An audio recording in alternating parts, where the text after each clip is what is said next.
Bonsoir à tous. Je vais faire aller mon petit hein.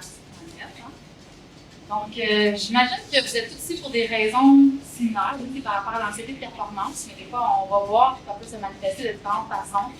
Il va y avoir une partie, dans le fond, vraiment interactive, je vous dirais, à la fin de la conférence, parce que là, vous avez la chance d'être en personne. On était quand même limités dans la salle. Donc, on a peut-être une partie enregistrée pour que les gens puissent avoir en rediffusion également. Et par la suite, dans le fond, il va y avoir la partie interactive, vous allez pouvoir poser vos questions, on va pouvoir interagir ensemble. Et ça se peut qu'ils vous entendent, les personnes au niveau du son, mais sinon, c'est vraiment plus des réponses qu'on va entendre. Parce que c'est quand même très pertinent. Souvent, vous avez soit des exemples, soit des questions concrètes que ça va apporter encore plus, on va dire, de contenu. Alors, je vais juste m'assurer pour voir quel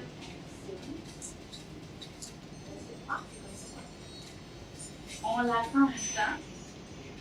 Pardonnez-moi, hein? Je pense qu'à chaque fois que c'est là, c'est une belle coulette. OK.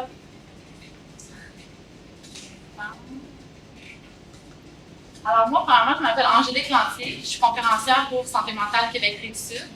Ça va faire 3 ans avant que je travaille pour eux aussi. Je suis animatrice intervenante. Donc, ce soir, ça me fait vraiment plaisir de pouvoir faire une conférence sur l'anxiété de performance. Vous allez voir, on va voir quelques statistiques, de voir un peu c'est quoi la majorité des fois de la population que ça peut atteindre, cette problématique-là. Qu'est-ce que l'anxiété de performance? C'est quoi les symptômes? Comment on peut le reconnaître? C'est quoi les facteurs de risque qui nous amènent des fois à développer l'anxiété de performance? Comment ça peut se traduire chez soi? Également, comment est-ce qu'on peut reprendre notre pouvoir? Parce que oui, même si on peut avoir de l'anxiété de performance, c'est possible d'être en mesure d'apprendre à le gérer, d'apprendre à apprivoiser finalement cette problématique-là, pour ne pas que ça ait un impact négatif dans notre vie. Avant de commencer, je veux juste m'assurer, est-ce que vous m'entendez tous bien? J'ai besoin de parler un peu plus fort ou c'est correct? Parfait.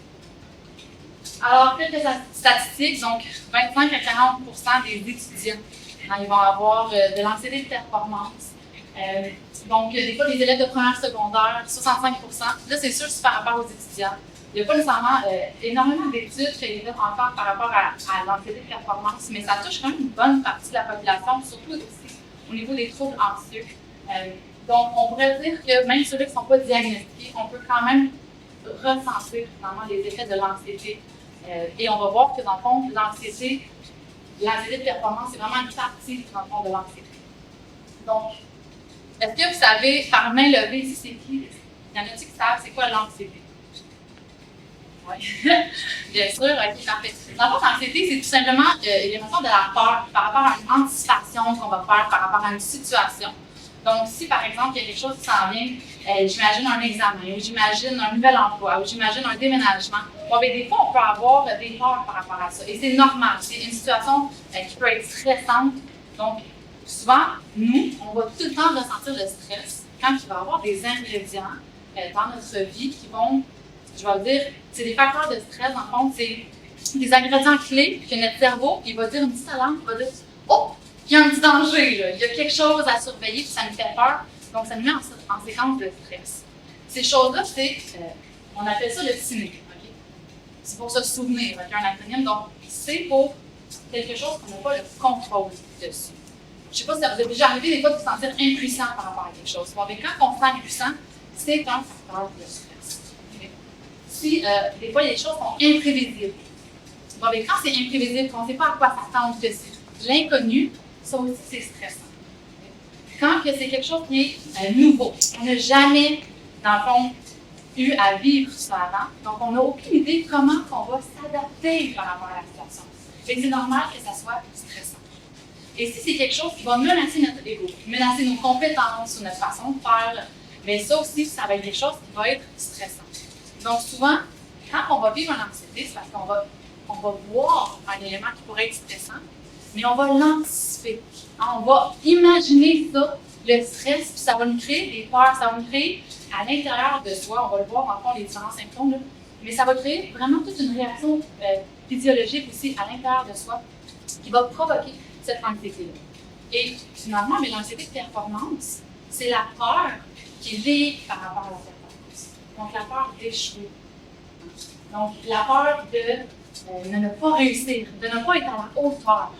Hein? Ça, là, je ne sais pas s'il y en a ici qui ont déjà ressenti cette peur-là. Des fois, on peut être dans une situation, ça peut être par rapport à un examen, ça peut être par rapport à notre rôle en tant que parent, en tant que mère. On peut ressentir une peur de ne pas être à la hauteur. Et ça se traduit par l'anxiété de performance. Dans le fond, l'anxiété, ça va être un signal qui va nous dire que, oups, il y a quelque chose qui se passe, que ça met notre corps en alerte, qu'on a besoin de réagir ou d'agir par rapport à ça, de régler une situation. Si, par exemple, si on se sent jugé, bien ça, c'est quand on a comme une situation dans laquelle ça va menacer notre ego. Ça va nous faire peur, ça, parce qu'on n'a pas envie de des fois se remettre en question, on n'a pas envie de pouvoir tout mettre en question nos compétences. Ça remet en question des fois notre estime. Donc, l'anxiété de performance, ça va générer plein de pensées anxiogènes. Donc, on va s'imaginer, bon, mais là, qu'est-ce qui va arriver si telle affaire va faire ça? On va commencer à imaginer le pire scénario. Puis toutes ces pensées-là, ça va créer à l'intérieur de soi plein de réactions chimiques. Ça peut être, je vais parler ici des symptômes, mais le stress, oui, mais le stress, ça peut devenir un stress physique. On peut avoir de l'insomnie, des palpitations cardiaques, les mains moites. Des fois, ça peut être des crises de panique, hein, dépendamment de l'intensité, finalement, de cette anxiété-là. Chaque personne peut vivre l'anxiété à des intensités diverses. Donc, une fois, ça va être, je dirais que les personnes qui vont aussi avoir des symptômes d'anxiété de performance, ça peut être des personnes qui vont avoir un perfectionnisme, hein, donc ils veulent pouvoir, je ne sais pas, il y en a d'autres qui ont déjà entendu ça, là, être superwoman, hein, de pouvoir être capable de tout faire, de vouloir performer, le désir d'être efficace. Bon, mais ça aussi, c'est des symptômes que des fois, on peut voir que, est-ce que c'est juste le désir de performer ou est-ce qu'à l'intérieur de soi, il y a une motivation qui nous dit on a plutôt peur d'échouer? C'est quoi la motivation derrière le fait de vouloir être efficace, de vouloir être au top, de vouloir performer? Ça, c'est des choses que des fois, on a à se questionner pour savoir qu'est-ce qui nous motive finalement, qu'est-ce qui nous pousse à agir. Parce que notre motivation derrière, c'est aussi la clé de savoir c'est quoi notre perception finalement. Et c'est notre perception de la situation qui va influencer comment on va réagir aux anxiétés qu'on va vivre par rapport à cette situation. Donc, c'est sûr qu'on peut aussi, comme je dis, les symptômes, on va voir des pensées, des fois irrationnelles, on va avoir des pensées qui sont intrusives. Hein? On va dire qu'on ne veut pas, là, on ne veut pas penser à ça, mais on n'est pas capable. Ou des fois, il y en a d'autres qui, ça va être des symptômes, ils n'arrêteront pas là, de travailler pour toujours en faire toujours plus. Ça peut mener à des cercles vicieux, ça. Je ne sais pas pour vous, mais moi, j'en vis dans ces performances. Je fais partie des statistiques. Hein, et je vous dirais que la majorité du temps, c'est sous contrôle. Mais comme n'importe quelle difficulté, c'est un jour à la fois. Hein? Un jour à la fois qu'on traite ça, si on veut dire. Et les cercles vicieux dans lesquels des fois on peut se retrouver, c'est justement le désir de toujours en faire plus. Donc, par exemple, moi, c'était dans mon rôle de mère et ça s'est manifesté pour la première fois. Et pas pour la première fois, mais que je m'en suis reconnue pour la première fois. Parce que je pense que vous allez voir, dans le fond, tantôt, je vais parler un peu de où ça vient. Puis ça ne vient pas de nulle part nécessairement, mais à un moment donné, oups, on en prend conscience. Et quand on en prend conscience, bien, comme n'importe quelle chose, après, on peut plus agir là-dessus. Et moi, c'était par rapport à mon rôle de mère. Parce que je voulais être la superwoman, parce que je voulais être mère à la maison, que je voulais être capable de tout faire pour mes enfants, mais j'y arrivais pas. Je ne prenais pas tout en compte le contexte autour de moi et j'avais des attentes qui étaient irréalistes par rapport à mes propres capacités. Qu'est-ce que ça faisait? Ça faisait que je voulais performer encore plus et je me disais dans ma tête, je suis capable. Je suis capable. Avez-vous déjà entendu ça? La phrase de dire je suis capable, et on dit ah oui, mais c'est bon pour notre confiance. Oui, tout à fait. Sauf qu'à un moment donné, il y a une limite. Il y a une limite à quelle on est capable. On a chacun des capacités, c'est important de les respecter. On en parlait tantôt des trucs et astuces pour être capable de prendre le dessus, mais ça, c'en est un. On est capable de respecter notre rythme. Et moi, je ne le respectais pas à ce moment-là. Donc, qu'est-ce que ça a généré en moi, cette anxiété de performance-là? Ça m'a épuisée. Ça m'a épuisée parce qu'à force de me dire je suis capable, j'ai toujours fait plein d'efforts. Et à un moment donné, quand j'y arrivais juste plus, quand je voyais que toute la liste, ça ne marchait pas, j'y arrivais pas, qu'est-ce qui s'est passé? Je suis tombée dans le découragement. J'ai eu de la misère, ça me tente plus de jouer de la manette. Ça ne fonctionne pas comme que je veux. Mais j'ai tombé dans le découragement. Dans le découragement, et là, tout à coup, au lieu de me dire je suis capable, là, ma perception a changé et ça a dit je suis plus capable. Voyez-vous comment ça impacte, qu'est-ce qu'on se dit, ça a un impact, hein? De dire je suis capable, yes, ça me donne la confiance, je suis pas capable. en découragement. C'est que ça a un impact physique, on le ressent à l'intérieur. Mais qu'est-ce qui s'est passé? Moi, dans ma tête, mon rôle de mère, bien, si je n'étais pas capable d'avoir ça, c'était comme si j'étais un échec. Comme si ma valeur personnelle était liée à ma performance dans ma sport de ma vie.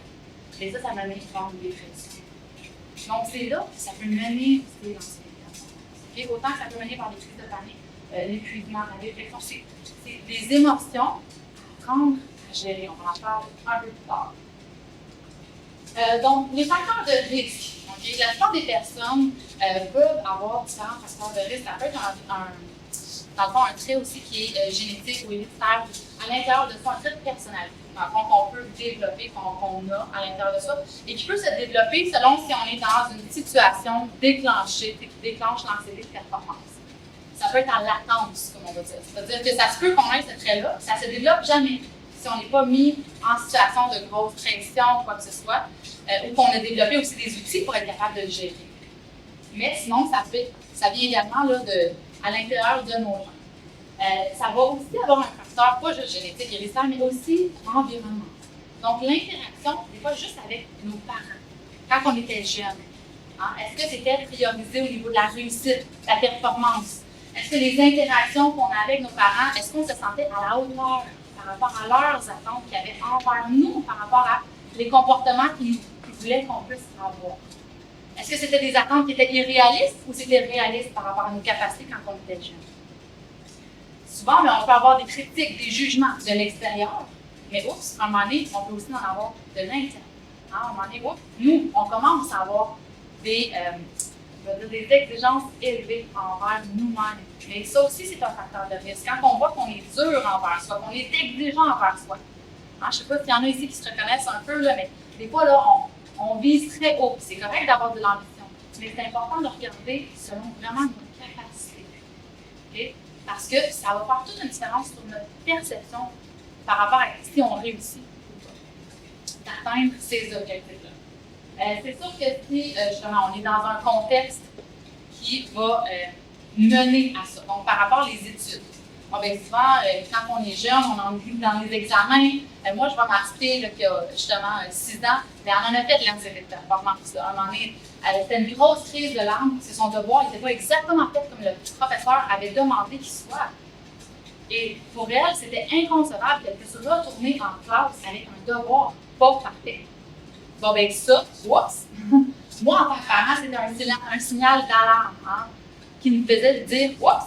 OK, là, je pense que ça, c'est une manifestation de l'anxiété de performance, puis on veut essayer de tout de suite trouver une stratégie pour détourner ça. Donc, de dédramatiser, de dire, mais je comprends que c'est important pour toi, mais regarde, la professeure, elle va t'aimer pareil. Ce travail-là, c'est pas obligé d'être parfait. Okay? De trouver des façons pour être capable de rassurer l'enfant que, il est humain, hein? Que nous aussi, on est humain, on a le droit à l'erreur, cette peur de l'échec-là. Finalement, c'est comme si on ne se donne pas le droit d'être humain, d'être imparfait, hein? Le droit d'apprendre. Hein? Parce que non, c'est pas vrai que quand tu commences quelque chose, la première fois, ça va être la perfection. Au contraire, c'est la pratique. Mais si on vise tout de suite d'être bon dès la première fois qu'on essaie quelque chose, bien souvent, on va juste procrastiner et on ne le fera pas. Hein? Donc, dans les perfectionnistes, il y a ceux qui vont essayer, puis il y en a ceux-là qui vont abandonner avant même d'essayer. Il y en a-tu ici qui se reconnaissent dans ceux-là, justement, de dire non, je veux éviter d'essayer de me mettre dans des situations qui sont stressantes, qui pourraient être menaçantes pour moi, parce que j'ai tellement peur de l'échec que je ne veux même pas essayer de me mettre dans cette situation. En plus, dans le contexte de l'école, c'est pour ça que les statistiques, c'est vraiment en lien avec l'école, parce que c'est des comparaisons entre pairs qui sont notées sur leurs résultats. Mais ça, c'est sûr que c'est un contexte qui va peut-être favoriser l'anxiété de performance parce que c'est les résultats, finalement, qui sont favorisés et non nécessairement les efforts. Donc, c'est important, en tant que parent ou en tant qu'intervenant, peu importe, avec nos enfants ou avec nos personnes autour de nous, de favoriser le processus d'apprentissage, de favoriser les efforts et non juste le résultat final. Hein? Parce que pour plein de raisons, ça se peut qu'il se passe quelque chose. Moi, des fois, je donne l'exemple. Admettons qu'on monte une montagne, puis en cours de route, on tombe essoufflé. Mais ça se peut qu'il va falloir qu'on rebrousse chemin.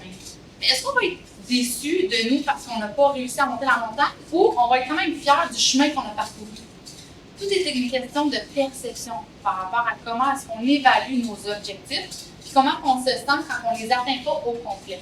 Ça a un impact, dans le fond, c'est notre estime personnelle. Hein? Si on est capable de vraiment bien reconnaître nos capacités, puis de les assumer, puis de reconnaître nos forces, mais autant aussi nos faiblesses, ça ne sera pas menacer notre ego si on ne réussit pas au complet. On va dire, ben regarde, j'ai fait de mon mieux, puis c'est suffisant. Et donc, est-ce que vous voyez la différence là, des fois de la perception par rapport à... Parce que l'anxiété, c'est au niveau de notre perception, nos pensées. Hein? Donc, nos pensées ils viennent de nos croyances, ils viennent de nos valeurs, ils viennent de comment on perçoit la situation. Donc, souvent, si on ne peut pas changer le contexte dans lequel on se retrouve, comme par rapport à un contexte étudiant, ou des fois vers un contexte pandémique, ou peu importe, mais on peut changer notre façon de voir les choses. Donc, d'autres facteurs de risque, comme j'ai dit déjà, c'est les objectifs qui sont irréalistes.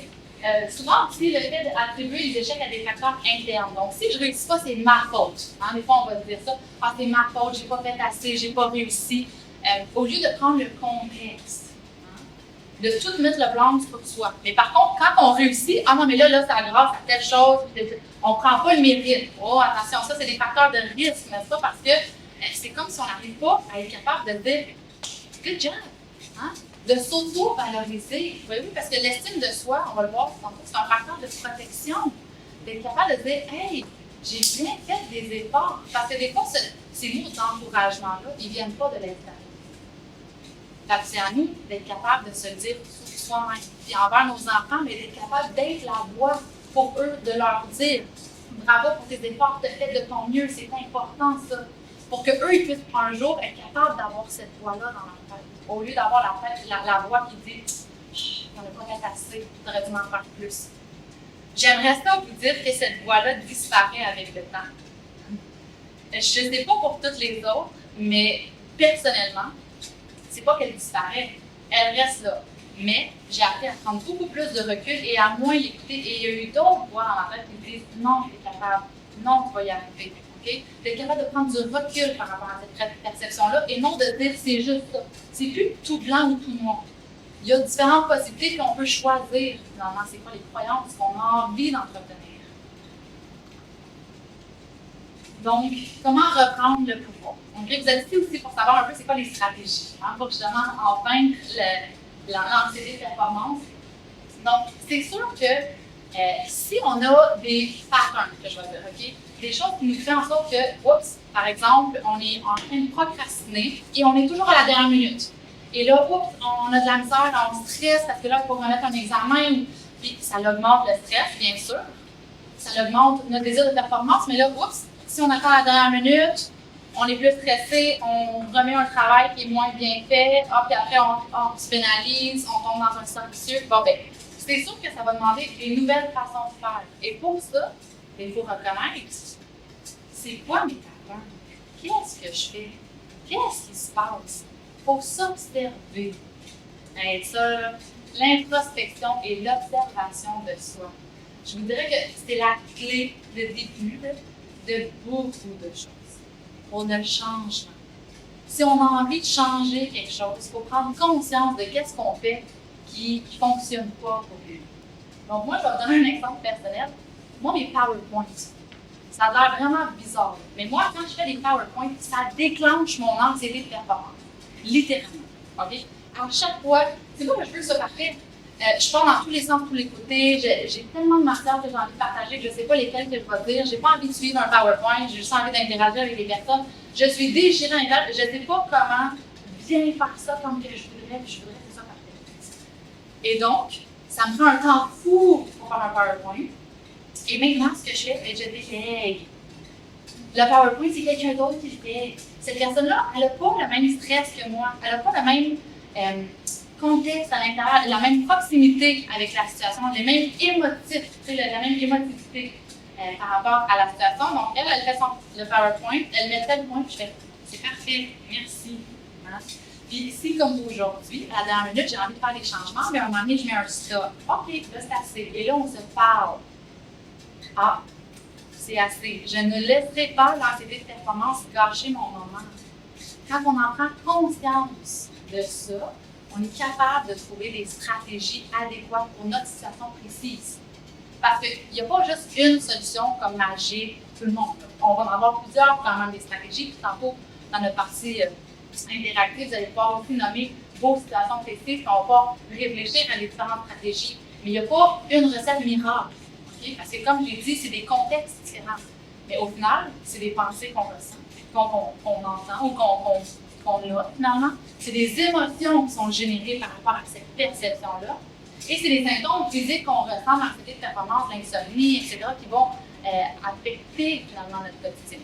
Bon, avec tout ça, on est tous en commun par rapport à ça. Même si c'est des symptômes différents, mais c'est toutes des choses qu'on peut vivre. Mais c'est la même chose.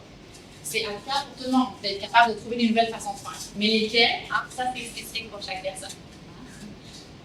Ensuite, changer les attentes et les exigences envers soi.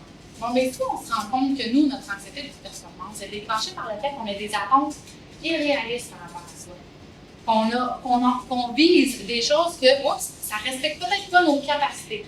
Bon, ben, c'est de diminuer. Donc, pour moi, par exemple, en tant que mère, bien, pour me rétablir, il fallait que je puisse être capable de prendre conscience, de constater qu'est-ce que j'étais capable de faire. C'était quoi réalistement mes capacités? Bon, bien, si c'était de faire 2 tâches sur les 6 ou 8 ou 10 que j'avais dans ma journée, bien, c'était d'en faire 2. Et c'était pas de m'en mettre 8 et 10 dans ma journée, mais de m'en mettre 2. Ça, c'était ce qui était réaliste.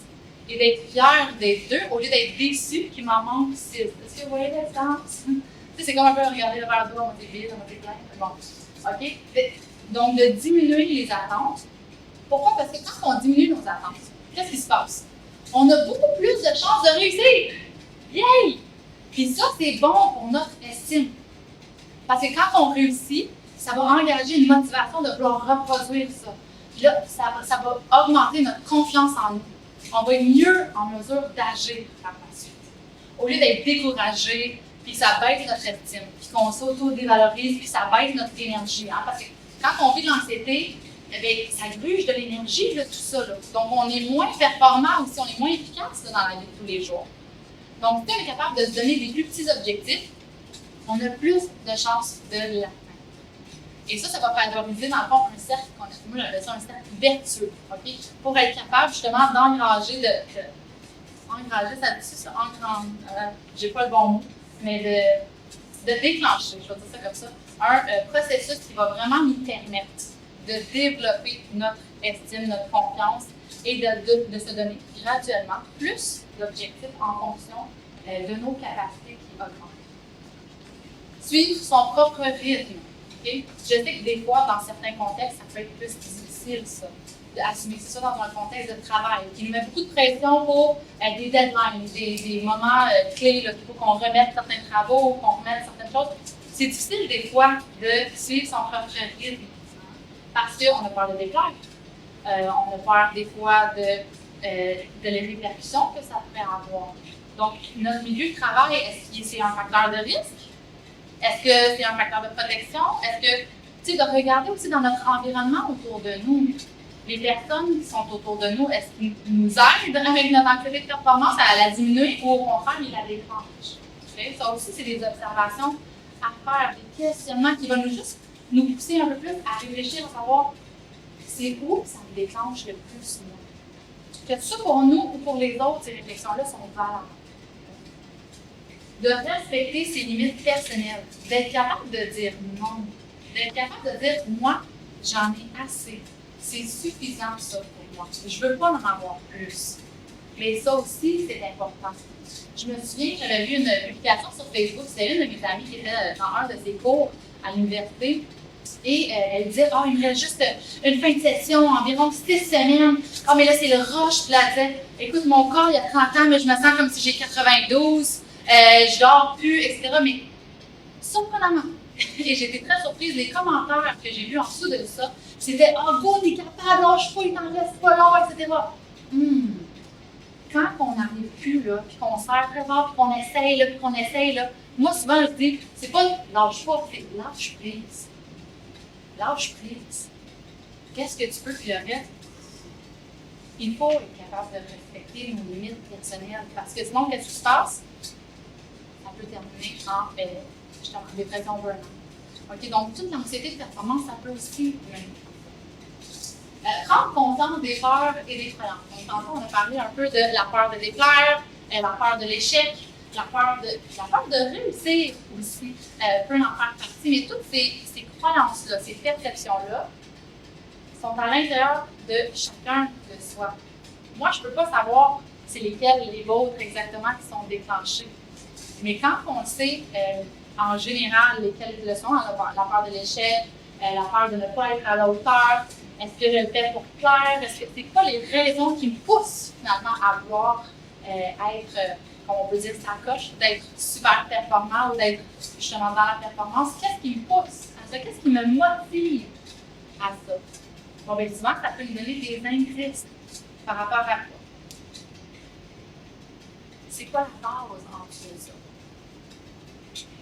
Donc, connaître sa valeur personnelle, bien ça, dans le fond, c'est vraiment d'être en mesure de s'estimer en tant que personne et de se dire, peu importe ce que je fais, même si ce que je fais n'est pas bon aux yeux de d'autres personnes, ça n'enlève pas la valeur qu'on a en tant qu'humain. Okay? Même si des fois, on échoue. Et même là, on pourrait discuter sur le fait de dire le mot échouer. Okay? C'est-tu vraiment un échec ou c'est un apprentissage? Les enfants, quand ils apprennent à marcher, combien de fois vous pensez qu'ils tombent avant d'être capables de marcher? Beaucoup de fois. Et à un moment donné, ils se mettent à courir. Mais est-ce que nous, en tant qu'adultes, on se dit, bien, rendu à un certain âge, ben là, tu devrais être capable, non? Là, tu devrais être capable. Hein? C'est toutes des perceptions ou des phrases qu'on va entendre qui vont nous pousser à se taper sur la tête si on ne réussit pas. Donc, d'être capable de dire non, je fais de mon mieux. D'être capable de dire, ben, oui, je vais y arriver, mais je vais me respecter là-dedans. D'être capable de mettre ses limites. Tout ça, ça va être des facteurs de protection qui vont nous empêcher finalement de tomber dans le piège de l'anxiété de performance. Donc là, j'ai parlé un peu des facteurs de risque, aussi un peu comment reprendre mon pouvoir. Je vous dirais que les autres facteurs de protection, souvent pour une bonne santé mentale, et donc l'anxiété de performance en rentre là-dedans, d'être capable d'en finir avec ça, c'est les 7 astuces pour se recharger. C'est vraiment qu'on est dans le fond par le mouvement Santé mentale Québec. Et donc, vous allez voir, ben, découvrir. C'est sûr que si je ne prends pas conscience de cette problématique-là chez moi, il n'y a plus rien qui se passe. Ça continue comme que c'est, il n'y a pas de changement. On s'entend. Hein? Ah, si j'en prends conscience, ben là, je peux choisir un autre astuce. Qu'est-ce que je fais avec ça? Est-ce que je le priorise de me dire, OK, non, je veux justement pas que ça fasse partie de mon quotidien, je veux être capable de voir comment est-ce que je peux gérer les symptômes, comment est-ce que je peux être capable de gérer ma perception des choses. Donc, on peut choisir des stratégies qui vont nous convenir. Okay? Pour certaines personnes, ça va être bon, mais justement, avant une conférence, ou avant un examen, ou avant n'importe quelle présentation, ou un travail, de respirer, de méditer. Ça va être de se parler doucement. Donc, toutes ces choses-là, c'est des stratégies différentes pour certaines personnes, mais quand on découvre qu'on a cette problématique-là, puis on découvre différentes stratégies, puis on peut choisir c'est quoi le chemin que nous, en tant que personne, on a envie de suivre. Ça veut-tu dire que ça va être le bon chemin du premier coup? Hein? Non! Non! On en fait des essais-erreurs, OK? Moi, je sais, j'ai même vécu de l'anxiété de performance par rapport à mon propre rétablissement. Je voulais me rétablir vite. Je voulais courir pour être mieux. Mais, à un moment donné, chaque personne a son rythme. Hein? Ça ne sert à rien de courir, de toute façon. Souvent, un cheminement, d'être capable de faire tout ça, ça dure, je ne vais pas dire que c'est une vie, ça va vous décourager, mais ça reste. Hein? Donc, c'est un travail quotidien. C'est juste que ça devient de plus en plus facile ou de plus en plus naturel avec le temps d'apprivoiser cette partie-là, si on veut dire, de nous, de comment on est capable de gérer ça pour pas que ça se manifeste négativement dans le fait. Donc, à partir du moment qu'on a choisi, c'est quoi les stratégies qu'on veut essayer de faire? Bien, l'intention, c'est correct, c'est bon, c'est un bon départ, mais ça ne change pas grand-chose, c'est vraiment l'action. Donc, agir, hein, une autre astuce. Agir, de les mettre en pratique. Parce que si je me dis, ah oui, je vais méditer, ah oui, je vais respirer, ah oui, je vais me parler gentiment, mais que je ne fais pas ça, encore une fois, il n'y a pas rien qui va changer. Il faut prendre le temps. Des fois, ces étapes-là, c'est une étape à la fois. Okay? Des fois, on n'est pas prêt nécessairement à passer à l'action, Mais on a au moins fait un choix. Mais on est quand même dans l'action, si on est en train de faire des introspections, si on est en train de choisir qu'est-ce qu'on veut faire comme stratégie. On est quand même dans l'action, dans cette direction-là, vers notre objectif d'en finir avec l'anxiété de performance. L'autre astuce, c'est ressentir. Mais ressentir, on en a parlé, hein? C'est la peur. Qu'est-ce que je ressens comme peur? Hein? Parce qu'au lieu d'être dans les comportements, puis l'agitation et tout, pourquoi ne pas prendre le temps de faire? OK. Oui, là, je le sens que t'es là. T'as peur. OK? C'est comme si on parle à notre enfant intérieur. OK? On parle à cette partie-là de nous à l'intérieur qui est terrifiée, là, qui veut tellement être à la hauteur. Là. On dit OK, c'est correct, oui, je sais. Hein? On peut y parler, rassurer. Juste de prendre conscience. En ce moment, j'ai peur. Juste de reconnaître cette émotion-là. Au lieu de prendre toute la place dans notre vie ou dans le moment présent, ça va le calmer. Comme un enfant qui va se sentir reconnu quand il va dire Maman, bien, si tu dis tout de suite oui, bon, ben, OK, il va te poser la question, on va partir souvent. Si tu réponds pas, qu'est-ce qui se passe? Maman, il va crier de plus en plus fort parce qu'il veut se faire entendre. Mais c'est la même chose. À un moment donné, c'est notre corps qui nous parle parce qu'il nous dit Hey, je veux être entendu. Je suis là. Il y a une menace que je vois. J'ai besoin que tu prennes action pour être capable de m'aider à savoir qu'est-ce que je peux faire pour reprendre le contrôle, pour me sentir en contrôle, pour que ce soit moins stressant pour moi. Donc, tout ça, là, c'est notre anxiété. Au final, en finir avec l'anxiété, c'est d'être capable de devenir presque son meilleur ami, de l'accueillir. Accueillir cette partie-là de nous, de dire, OK, j'ai un message. Tu as un message à me dire. Bon, ben, OK. Ah oui, tu as vraiment peur de ne pas être parfaite avec tes PowerPoint parce que tu as le goût de délivrer un bon message. OK. Donc, cette peur-là, finalement, elle vient d'un désir. Bon, ben, juste de te percevoir encore une fois de cette façon-là, ça devient moins anxiogène. Ressentir, c'est aussi être capable, si c'est pas au niveau de nos pensées, hein, c'est de nos émotions, la peur, nos pensées, être capable de les entendre, être capable de les reconnaître. Si des fois on est seul avec nous-mêmes, tout à coup, on est dans le silence. On est dans une énergie qui est plus difficile parce que là, on est déclenché dans notre activité de performance. Qu'est-ce qu'on dit dans notre tête? Moi, ça m'est déjà arrivé justement de me comparer avec d'autres conférenciers, parce que oui, la comparaison, hein, on en avait parlé. Je me comparais avec d'autres conférenciers et je me disais, hey, eux sont tellement sacoches, ils sont super bonnes. Oh, comment ils font, eux? Oh, leur site web, il est super beau, etc. Puis là, je me disais, ah non, j'y arriverai jamais. Ah, on les entendait pas, ces émotions. Moi, je les entendais pas, là. Mais là, tu voyais juste mon degré d'énergie qui fait. Ah, il y a comme un repli sur soi. Parce que c'est une émotion de peur, c'est une énergie. Oh, je suis découragée. Bon, mais quand que je les entends, quand on les entend, on peut les questionner, nos pensées. Parce que c'est pas vrai qu'ils sont tout le temps vrais. Je peux vous le garantir. Hein, si jamais on se dit, mais j'y arriverai jamais. C'est vrai? Mais comment tu veux que je le sache? Je ne suis même pas encore rendu là. Hein? Moi, on doit jouer l'avocat du diable avec nos propres pensées. Okay? Pour être capable de les remettre en question. Est-ce que c'est vrai? Est-ce que c'est utile? Est-ce que c'est utile pour qu'est-ce que j'ai à faire pour le moment, mon objectif du moment? Est-ce que c'est utile en ce moment de me taper sur la tête ou de me dire « Ah, j'y arriverai jamais ». C'est-tu utile pour moi? Non, parce que ça ne m'encourage pas d'en faire plus. Bon, ben, parfait. On va essayer de restructurer nos pensées, de les transformer, hein, de dire « Mais je vais essayer ». Hein, au lieu de « J'y arriverai jamais », je vais essayer. Je vais y aller une journée à la fois. Hein, donc, de développer ce langage-là. C'est toutes des habiletés qui ne vont pas nécessairement se développer du jour au lendemain. Mais de prendre conscience que c'est des habiletés qui nous aident énormément. Des fois, on peut faire un petit pas vers cette direction-là. Donc, ressentir, c'est aussi d'être à l'écoute de notre corps. Si on ne ressent pas nécessairement la peur, si on n'entend pas nos pensées, mais qu'on se voit shaker, puis que, on a le cœur qui bat et tout, bien, notre corps est en train de nous dire quelque chose. Okay? Donc, je peux nous parler de différentes façons. Donc, d'être à l'écoute de notre pensée. Ensuite, un autre, c'est s'accepter, hein, d'être capable de, comme je l'ai dit tantôt, d'être capable de reconnaître nos forces, nos faiblesses et d'y aller avec nos capacités. D'être capable d'être bienveillant envers soi. D'avoir une estime qui ne dépend pas de ce qu'on fait, mais de qui on est en tant que personne. On a de la valeur en tant que personne, peu importe ce que l'on réalise ou ce que l'on fait. Quand on prend conscience de ça, bien, on met beaucoup moins de pression sur les actions qu'on pose. Parce qu'elles ont beaucoup moins d'importance par rapport à notre propre ego, par rapport à notre propre estime personnelle. Ensuite, donc, se ressourcer. Bon, bien, quand on ressent là, que l'anxiété a monté, quand on ressent là, que, oups, on a des symptômes et tout, là, fait que se ressourcer. Tantôt, méditation, ça peut être de la lecture, ça peut être de faire des choses qu'on aime. Parce que des fois, on est tellement focusé sur ce qui ne fonctionne pas.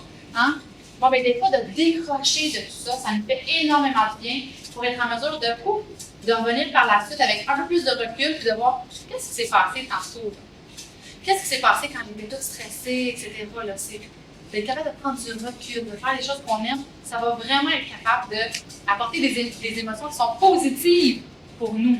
Et donc, on va peut-être moins avoir l'emphase sur les émotions qui sont négatives, hein, ou qui sont désagréables, qu'on dit plutôt maintenant. Ensuite, créer des liens. Bien, moi, je l'aime bien aussi celui-là parce que autour de nous, il n'y a pas tout le monde qui va nécessairement comprendre si on vit avec cette maladie. Il y en a que ça va peut-être être des jugements parce qu'il y a de l'incompréhension, qui ne savent pas. Mais nous, en tant que personne, c'est à notre bénéfice d'être entouré de gens qui sont capables de comprendre notre situation et surtout qui nous acceptent tel qu'on est. Hein? Qui apprécient ce que nous sommes et qui ne vont pas justement nous mettre encore plus de pression, mais au contraire, juste nous permettre de respecter notre rythme, nous permettre de dire non et d'accueillir tout ça. Donc, d'avoir un réseau autour de nous, c'est aussi un autre facteur de protection. Alors, là, j'aimerais ça vous entendre pour la partie interactive. Là, j'ai aucune idée combien de temps encore qu'il me reste. Il me reste encore du temps super. Hein? Donc, je vais avoir besoin de votre participation. J'ai envie de pouvoir vous entendre pour vous. C'est quoi l'importance que vous accordez à la réussite ou à la performance? C'est quoi la place que ça joue pour vous? Autant pour vous, pour votre entourage, là, dans votre perception. Quelle importance ça a? Est-ce que ça fait partie d'une de vos valeurs? Est-ce que c'est quelque chose qui est crucial pour vous? Est-ce qu'au contraire, ça n'a pas d'importance? Et est-ce que vous avez des exemples? Ou est-ce que vous avez vécu vous-même une anxiété de performance ou de vos proches? Ou est-ce que vous avez des questions en général? Est-ce qu'il y en a qui osent pouvoir commencer? Oui. Oui, j'ai des exemples et des questions, les deux. Oui. Donc, moi, par exemple, je suis terrorisé dès le début comme toi, devant tout le monde en train de parler. Moi, je suis très confortable à faire mon PowerPoint, mais pas de parler devant tout le monde. Ça, c'est sûr. Donc là, comment que je gère ça? Parce qu'il n'y a pas longtemps, je peux faire ça. On m'a demandé de faire une présentation devant une table de directeurs. J'étais terrorisé. Ils m'ont dit, est-ce que tu peux le faire cette semaine ou tu peux le faire dans 2 semaines? J'étais tenté à dire dans 2 semaines, mais je dis non, tout de suite. Je gère ça tout de suite, je fais ma présentation le mieux que je peux. Et au début, ce que je fais, c'est, j'étais honnête avec tout le monde, je dis, c'est pas ma plus grande force. Je fais le mieux que je peux. Si vous avez des questions, ben allez-y. Et même à la fin, je demandais est-ce que vous avez des questions. Ils ont dit non, j'étais comme, tout le monde a éclaté à rire. Parce que j'étais honnête depuis le début et j'étais soulagé après. Donc, j'espère que je ne vais pas devoir le faire bientôt, là, mais ma question, tu as donné de très bonnes suggestions. Comme nous, en tant qu'adultes, au travail, des fois, c'est facile de déléguer les choses qu'on aime moins. C'est facile à dire, OK, je ne fais pas ça, ou j'aime bien ton exemple de dire, OK, un échec, c'est pas un échec, c'est une opportunité d'apprendre. Pour nous, comme adultes, c'est comme facile à absorber tout ça, mais pour un adolescent, comment on transfère ça à un adolescent qui est en secondaire, qui n'a pas le choix de déléguer le travail qu'il doit faire, qui n'a pas l'opportunité de dire, j'aime pas ça, comme j'aime pas le maths, mais tant pis, tu n'as pas le choix. Et tu dois passer tes maths. Donc, c'est ça ma question. Comment on gère ça? Comment on peut approcher un enfant ou un adolescent avec ses connaissances? Mais, premièrement, d'être capable d'accueillir l'enfant quand il va nommer ces choses-là, de dire, ben moi, mettons, j'aime pas les maths. d'être capable de l'entendre, de dire, mais je l'entends que tu n'aimes pas ça. T'sais. Puis souvent, dans la perception, donc on peut poser la question, mais qu'est-ce qui fait que tu n'aimes pas les maths? Donc moi, j'aime bien approfondir. Les adolescents, ils sont capables de parler quand ils se sentent écoutés. Hein? Donc, d'être capable de dire, mais qu'est-ce qui fait que tu n'aimes pas les maths? Est-ce que c'est parce que ça sent pas bon? Est-ce que c'est parce que... C'est quoi la raison derrière? Est-ce que c'est parce que c'est juste on va dire une matière que c'est pas sa préférence, qu'il y en a d'autres qui préfèrent? C'est quoi la raison qui fait en sorte que il n'a pas envie de le faire, ce qui va éviter finalement de le faire, ou que ça va le déranger ou que ça va le déclencher? Parce que si c'est par rapport au fait qu'il se dit, je suis pas bon, bon, parfait. Là, on peut dire, est-ce qu'il y a un exemple où est-ce qu'il a déjà été bon en mathématiques, par exemple? On peut essayer de lui refléter ce moment-là, de dire, où on peut lui poser la question. Ça t'est déjà arrivé? T'es arrivé devant un exercice de mathématiques et de te sentir bon, d'être capable de le faire? Est-ce qu'il y a des bonnes notes malgré tout? Est-ce que c'est parce qu'il est en situation d'échec? Donc, chaque situation peut être différente. Je ne sais pas si tu veux élaborer un petit peu par rapport à ça. Oui. Donc, ma fille a commencé à l'école secondaire. Ça va mieux un petit peu. À l'école primaire, les dernières années, elle était très négative. Elle a été toujours pas très positive. Elle est souvent le vers moitié B. Donc, c'est un défi pour nous de lui dire, t'es bon, t'es capable, tu vas pouvoir le faire, prends ça comme un apprentissage, tu as quand même passé tes notes, peut-être pas en haut de la moyenne, mais bon, l'année prochaine, ça va être mieux. Mais elle est toujours comme, je suis pas capable, je sais pas comment. On essaie de l'expliquer, elle dit, non, je veux rien savoir. Donc, c'est un défi.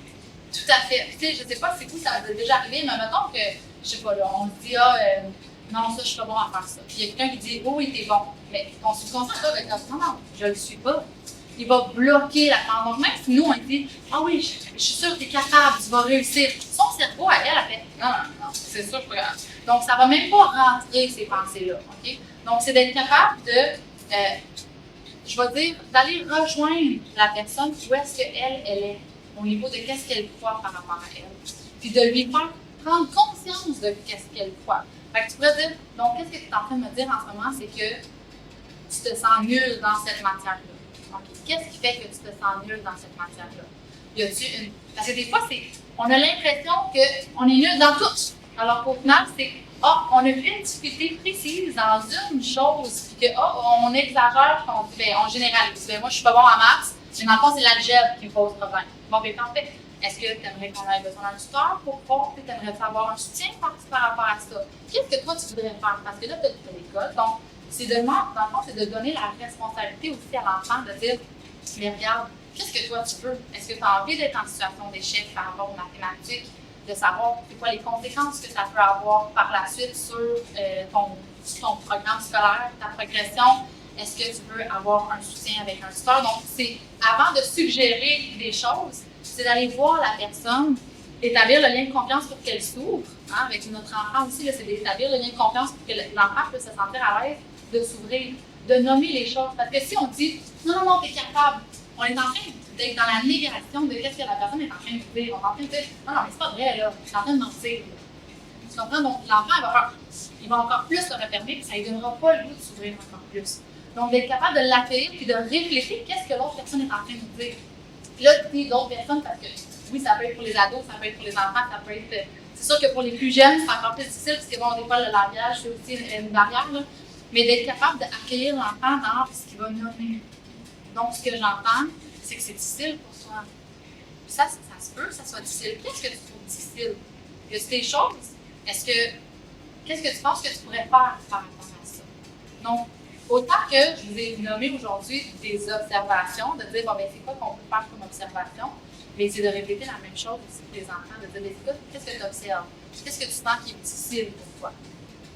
Puis si on est capable d'avoir un dialogue qui va ouvrir par rapport à ça, on est capable de creuser un petit peu plus parce que, même si on se dit, respire, tout va bien aller, c'est parce que s'il y a quelque chose, moi j'appelle ça une racine de mauvaise herbe. Okay? Donc, on peut avoir une mauvaise herbe qui pousse, mais même si on tombe la tondeuse, elle va pousser tant qu'on n'ira pas arracher la racine. Donc, il faut aller arracher la racine. Pour ça, il faut être capable d'aller décoder qu'est-ce qu'il y a en dessous. c'est seulement la personne qui a cette racine-là qui peut le nommer, le verbaliser. Il faut juste l'accompagner à travers tout ça. Pour qu'elle puisse avoir un endroit sécuritaire pour le nommer. Puis après, quand la personne va être prête, elle va dire c'est quoi, c'est vrai. En ce moment, je me sens peut-être pas bien, pas bonne en maths, mais je vois que c'est important. Peut-être qu'on peut l'amener à mais est-ce que c'est important pour toi de réussir ton école? Qu'est-ce que tu projettes faire plus tard? Est-ce que tu as besoin de mathématiques? C'est plein de petits questionnements qu'on peut poser à tranquillement amener l'enfant à faire comme OK, j'ai envie de me prendre en main par rapport à ça. Puis là, toi, tu peux dire, bien, parfait, de quelle façon tu voudrais qu'on fasse? Puis là, il y a plein de solutions différentes. Est-ce que c'est un tuteur, comme j'ai dit? Est-ce que c'est des cours d'été, des fois? Est-ce qu'on a besoin de mettre la pression absolument? Est-ce qu'on a. Des fois, là, je ne sais pas pour vous, là, mais des meilleures situations dans lesquelles on apprend, des fois, c'est quand on est en apprentissage qu'on fait face des fois à l'échec. On a le droit aussi, des fois, on veut tellement protéger nos enfants contre l'échec qu'au finalement, on met une pression de performer. Donc, ça aussi, des fois, moi, je me souviens, j'avais 59% maintenant en français. Je n'avais pas mon père, puis j'ai fait j'ai 59%. Il a dit c'est vrai, tu sais, la prochaine fois, je suis sûre que tu feras pas mieux. Là. La fois d'après, j'ai dit oui, 100%. Mais j'ai fait face à l'échec. Donc, certaines personnes vont réagir différemment par rapport à ça. Il faut leur donner le droit aussi de voir qu'est-ce qu'eux, ils veulent vivre là-dedans. Est-ce que ça répond un peu plus à ta question? Est-ce que ça répond aussi à. Ça a du sens, ça, pour vous? Oui? Il y en a d'autres qui ont des. Oui. Le perfectionniste qui me connaît, de toujours. Mais avec l'âge, j'ai appris que la performance prenait le rôle en 3 mois de priorité dans ma vie. Mais moi, pour mon petit garçon de 5 ans, je reconnais qu'il a le même problème que moi. Il a juste 5 ans. Alors, je voulais pas qu'il ait des outils pour mieux gérer son anxiété. Ou moins être parfait. Fait que, quand je laisse les nouvelles choses, je lui dis d'avance, tu ne réussiras pas. Mais quand tu parles de bicyclette, tu vas tomber, c'est correct, tu ne l'auras pas, ça va être difficile. Je mets vraiment comme ça c'est difficile, tu ne vas pas l'avoir du premier coup, parce que je sais que quelqu'un qui l'a pas du premier coup, il se passe, puis il y en a. Fait est-ce que d'autres choses en plus que tu pourrais faire? Bien, une chose qui me vient à l'esprit, c'est ton enfant, j'imagine qu'il est capable d'être verbal. Tu sais, à 5 ans, tu pourrais lui demander, avant d'essayer quelque chose, penses-tu que tu vas réussir du premier coup? Puis de voir c'est quoi, lui, sa perception. Parce que comme je dis, c'est vraiment sa part de notre perception des choses. Donc, de lui demander, est-ce que tu penses que tu vas réussir du premier coup? Qu'est-ce qui va se passer si jamais tu ne réussis pas? Etc. Donc, de lui refléter. Donc, par exemple, je sais pas, mettons, avec ma fille, c'était le fait de gagner ou quand elle perdait, c'était comme, elle n'était pas à la hauteur ou elle allait se fâcher, ça allait faire une crise. Bon, mais parfait. OK. Qu'est-ce qui fait que tu es triste? Donc, d'accueillir l'émotion aussi. C'est les mêmes. Je dirais c'est les mêmes facteurs de protection qui aient 5 ans, qui aient 70 ans, okay? De base. Donc, la stratégie vraiment, c'est d'être capable que son estime soit pas juste par rapport à ce qu'il fait, mais aussi par rapport à qui il est. Donc, des choses autres, qui vont aider, ça va être de pouvoir lui dire, par exemple, je t'aime, c'est quoi ton comportement qui va faire en sorte que je vais t'aimer, je t'aime inconditionnellement. Surtout, c'est pas juste dans les paroles, c'est dans les actions. Dans les actions, ça va faire nécessairement en tant que parent, comment est-ce qu'on va être. C'est sûr que si on va programmer, par exemple, l'enfant à dire je ne réussirai pas du premier coup, tant mieux s'il y a le goût de l'essayer pareil. Okay? Parce que pour certaines personnes, cette technique-là pourrait faire en sorte qu'ils vont faire OK, moi je vais juste pas rien faire. Parce qu'il va être comme je ne réussirai pas, donc si je ne suis pas pour réussir, aussi bien ne pas l'essayer. Okay? Donc, c'est de voir justement, est-ce que. J'ai commencé à faire ça parce que dès que j'ai quelque chose au niveau, il ne réussissait pas, il avait fait ça. Mais là, je le préparais pour dire tu n'auras pas du premier coup. Fait que là, il savait que tu n'auras pas du premier coup. Fait que là, je dis, moi, je vais te dire, c'est correct. On va continuer à la pratique, ça va être mieux. Est-ce que ça fonctionne? Mieux. OK. Mieux. Mais c'est ça. Donc, comme n'importe quoi, nous autres aussi, en tant que parents, on peut vivre de l'anxiété de performance par rapport à l'anxiété de performance de nos enfants. Donc, on peut vouloir que ça soit réglé rapidement et tout, mais comme je l'ai dit, l'apprentissage la gestion de nos émotions, il y en a encore à 60 ans qu'on est encore en train d'apprendre ça. Donc, c'est de respecter le rythme aussi, de dire ah, ok, bien, regarde, qu'est-ce qui se passe en ce moment? Bon, ah, là, tu te mets en colère. De juste être capable de reconnaître les émotions. La peur, c'est une des émotions parmi les autres, n'est-ce pas? Donc, d'être capable de reconnaître ça, de se dire, bon, bien, ça peut être de mettre dans des mises en situation. Donc, pas nécessairement sur le coup, mais de dire, bon, bien, imagine que tu es en train de faire ça. Qu'est-ce qui pourrait se passer? Ou toi-même d'être un modèle, de dire, ah, j'ai perdu, ah, j'ai pas réussi, mais c'est correct, je vais me reprendre. Donc, d'avoir un langage pour que l'enfant puisse imiter finalement le parent par rapport à ça. Alors, c'est pour ça que des fois, on va dire, même les parents, c'est important de montrer qu'on a des émotions à nos enfants, justement, qu'on les gère pour qu'eux aussi puissent répéter ça. Bon, bien, c'est la même chose. Donc, toutes les stratégies que toi, tu as utilisées pour toi par rapport à l'anxiété de performance, c'est d'être capable de les mettre en pratique, de lui montrer, de lui en parler même, de dire, moi aussi, quand j'étais jeune, j'avais de la difficulté, des fois, j'avais envie de réussir du premier coup, mais des fois, ça faisait en sorte que je n'essayais pas certaines choses, puis là, je me disais, ah non, j'ai envie d'essayer de le rendre dans une histoire, je vais dire ça comme ça. Ça pourrait être quelque chose qui pourrait être bénéfique. Mais sinon, je ne sais pas s'il y a d'autres personnes qui auraient des suggestions, parce que des fois, les stratégies, comme je dis, quand on est à court de stratégie, ben, c'est bien d'en parler autour de nous, parce que des fois, c'est une perception qui est différente. On a tous une boîte à outils différente dans notre vie par rapport à des choses qu'on a entendues, des choses qu'on a vécues. Donc, de créer des liens, oui, créer des liens, de discuter de ces choses-là avec d'autres personnes, mais ça peut être très, très bénéfique.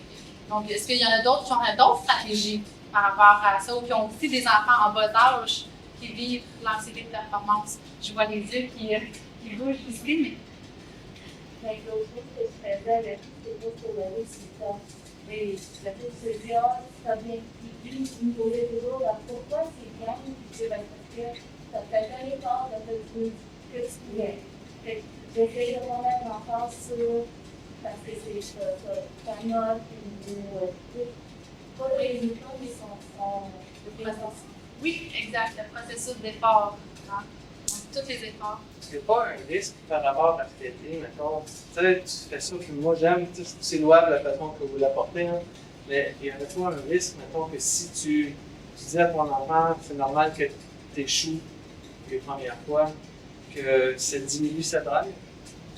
Mais comme je dis, chaque minute. Sa drive, sa motivation, son apport à gloire. C'est ça que j'ai peur de C'est pour ça que je pose la question par rapport à ça, parce que j'avais l'impression que c'était peut-être. Donc, tu sais, souvent, l'anxiété de performance, c'est parce qu'on a comme une vision. Okay? Comme je disais tantôt, noir ou blanc. Des fois, c'est comme, on pense que c'est comme ça, ou notre perception, elle est fixée à ça. Pour diminuer la racine, hein, un peu comme une mauvaise herbe, si tu fragilises la racine parce que tu bouges un petit peu, ça va être plus facile à déloger. Donc, c'est de semer un doute, okay? D'amener qu'il y a d'autres possibilités. Puis qu'est-ce qu'il y a? La seule possibilité, mettons, qu'il y a envisagée. Donc, au lieu que ça soit nous qui dit à l'enfant nécessairement, fais ci ou fais ça, c'est de lui poser la question, mais selon toi, qu'est-ce qui va se passer? Hein? Qu'est-ce qui va se passer? Et là, il va donner une perception. Puis là, toi, tu peux dire, ben, est-ce que tu penses qu'il y a d'autres choses qui pourraient se passer? Donc, de l'inviter à avoir une perspective différente. Ça aussi, parce que plus on voit qu'il y a des possibilités, plus qu'à un moment donné, on se responsabilise, puis on peut choisir laquelle on décide de prendre. Au lieu qu'il y en ait juste un chemin, c'est tout le temps le même chemin, mais on réalise qu'il y a plusieurs différents chemins, puis on va aussi, à un moment donné, OK, bien, tel chemin, ça me mène à telle conséquence, bon, bien, OK, je vais choisir ce chemin-là. Donc, d'ouvrir les possibilités par rapport à comment ils perçoivent une situation. Parce que c'est souvent pas la situation en tant que telle qui nous déclenche, mais notre perception de ce qu'on a. Comment on la perçoit, cette situation-là. Donc, si on est capable de la percevoir de façon différente, ça va être moins ancré dans une façon seulement. Mais c'est assez surprenant que les enfants de 5, 6 et 7 ans ont des perceptions qui sont très rigides. Et moi, je ne suis pas capable de percer cette perception rigide-là. Justement, de l'anxiété de performance réfléchir que c'est ça. C'est 2 ans que je parle. Moi, mon fils, il pleure. Okay? Ça se manifeste quand il pleure. Moi, mon inquiétude, c'est que présentement, ça va bien.